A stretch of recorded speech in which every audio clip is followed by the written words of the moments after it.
تحریک آزادی کشمیر کو دبانے کے لیے بھارت نے ظلم و بربریت کا ہر حربہ استعمال کیا، مگر تمام تر مظالم کے باوجود وہ کشمیریوں کی اس عظیم تحریک کو دبانے میں ناکام رہا۔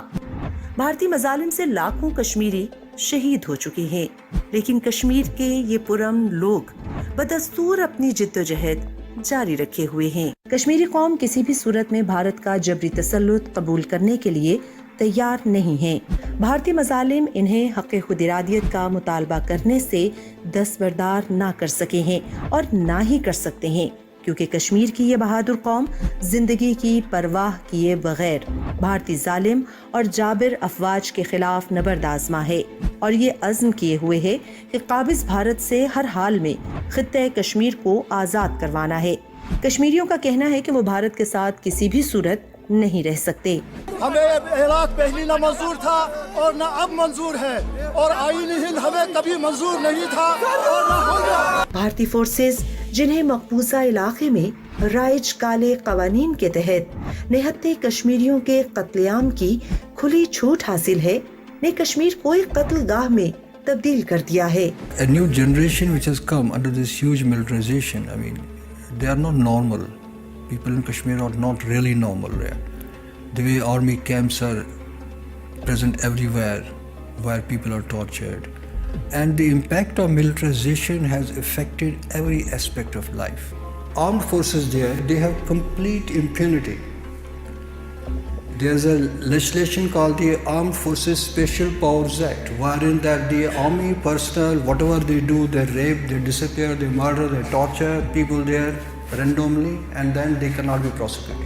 بھارت نے جہاں کشمیریوں کا آزادی کا حق سلب کر رکھا ہے، وہیں بھارت نے کشمیریوں کی معیشت کو تباہ کرنے کے لیے طرح طرح کے اقدامات کیے ہیں اور کشمیریوں کے کاروبار کو شدید متاثر کیا ہے۔ کہ جو 2019 کے بعد ہوا اس سے ہماری ہر چیز چھینی جا رہی ہے۔ اگر کسی کو 370 سے مطلب نہیں، پر اس کو یہ پتا ہے میری نوکری 370 کی وجہ سے بچ رہی تھی، آج اس نوکری پہ حملہ ہو رہا تھا۔ میں کہیں کام کرتا تھا، کانٹریکٹ لیتا تھا، آج باہر والے سے مجھے وہ کانٹریکٹ لینا ہے۔ میں کہیں ریت باجری نکال سکتا تھا، آج وہ باہر والے سے مجھے لینا ہے۔ آرٹیکل 370 اور 35A کو منسوخ کرنا اقوام متحدہ کی قراردادوں اور بین الاقوامی قوانین کی صریحاً خلاف ورزی ہے۔ اس اقدام سے نہ صرف کشمیریوں کو تمام سیاسی، سماجی، معاشی اور مذہبی حقوق اور اقوام متحدہ کے انسانی حقوق کے چارٹر میں درج بنیادی آزادیوں سے محروم کیا گیا، بلکہ فاشسٹ بھارتی حکومت کے لیے آبادی کے تناسب میں تبدیلی کا راستہ بھی ہموار کر دیا گیا۔ On 5th of August 2019, India took illegal and unilateral actions in IIOJK to undermine the rights of the people of Jammu and Kashmir.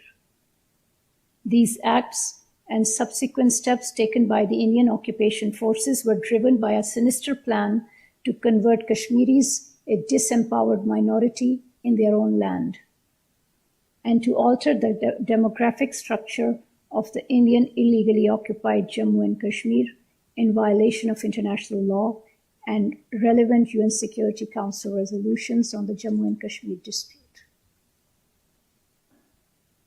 We urge India to reverse the illegal and unilateral actions taken on and since the 5th of August 2019.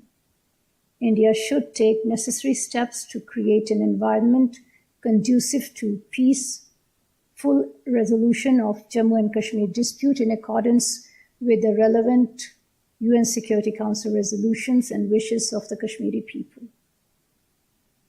Pakistan will continue to extend political, diplomatic, and moral support to our Kashmiri brothers and sisters for the just and peaceful settlement of the Jammu and Kashmir dispute in accordance with the UN Security Council resolution. عالمی برادری کو چاہیے کہ وہ مسئلہ کشمیر پر خاموش تماشائی بنے رہنے کی بجائے معصوم اور محکوم کشمیریوں کی داد رسی کرے اور انہیں حق خود ارادیت دلوا کر بھارت کے ظالمانہ شکنجے سے نجات دلائے۔